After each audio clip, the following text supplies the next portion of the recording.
I've been hearing a lot of chatter lately from income investors about TSYY, the Granite Shares Yield Boost Tesla ETF. People keep saying it's one of the most exciting income funds out right now, and that got me curious. So, I decided to take a closer look to understand what exactly has everyone talking.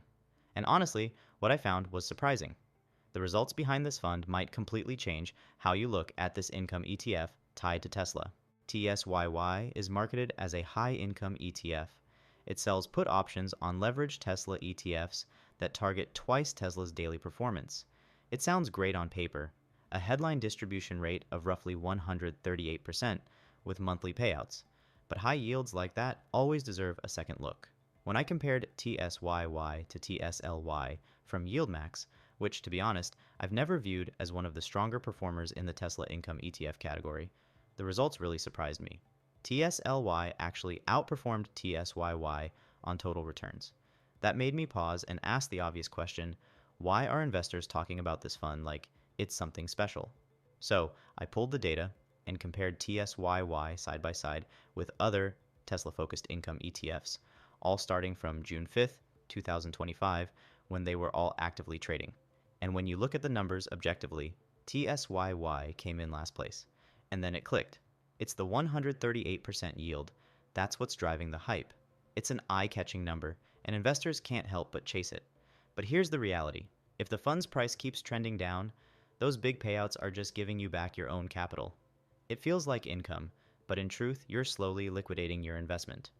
And that's the trap so many income investors fall into when they chase the biggest yield they can find. Just take a look at this. Since June 5th, 2025, if you had invested $10,000 into both TSYY and TSLY and reinvested every distribution, the results tell a pretty clear story. TSYY would have grown your $10,000 to about $11,841. Not bad, that's a solid return for a few months. But TSLY by YieldMax would have taken that same $10,000 and turned it into $14,363. If you step it up and compare to TSLW from Roundhill, you'd be sitting closer to $15,995, and with TSII from RecShares, you'd be around $16,000. Let's assume the TSII investor sells all their shares today and holds it all in cash. So far, the TSYY investor has received about $1,380 in distributions. Now let's subtract that same $1,380 from what the TSII investor is holding in cash after selling all their shares, plus the distributions paid out, which totals up to $15,585. That leaves the TSII investor with $14,205. So both investors have taken out $1,380 and can use that money to spend on whatever they want. Now, the TSII investor decides to take their $14,205 in cash that is left to now buy shares of TSYY today at $7.73 per share. They'd own around 1,837 shares, roughly double what the original TSYY investor could buy with their initial $10,000 investment, which was about 918 shares. You can see that the TSII investor is now positioned to earn nearly twice the monthly income of the TSYY investor, and at a lower cost basis. You really can't make this stuff up. This is exactly why investors need to open their eyes when making income investing decisions and stop focusing on distribution yield. If your goal is to generate, say, $1,000 a month from an income ETF, the key isn't chasing the highest yield today. It's about structuring your investments properly, letting capital work, and being patient.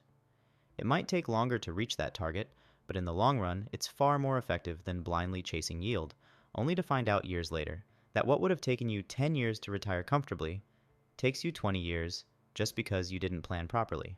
In my opinion, TSYY isn't something I would consider putting in my income portfolio. There are plenty of other Tesla-linked income products that not only offer better overall returns, but also seem far more capable of producing sustainable, long-term income for investors. That said, if TSYY is working for you, by all means, keep doing what you're doing. I'll be watching from the sidelines on this one. If you found any value in this breakdown, don't forget to like, subscribe, and turn on notifications so you don't miss future videos. And I'd love to hear from you if you're holding TSYY, Share your experience in the comments. Look at total returns. That should be your judgment if this is a good or a bad investment or if it's meeting your investment goals.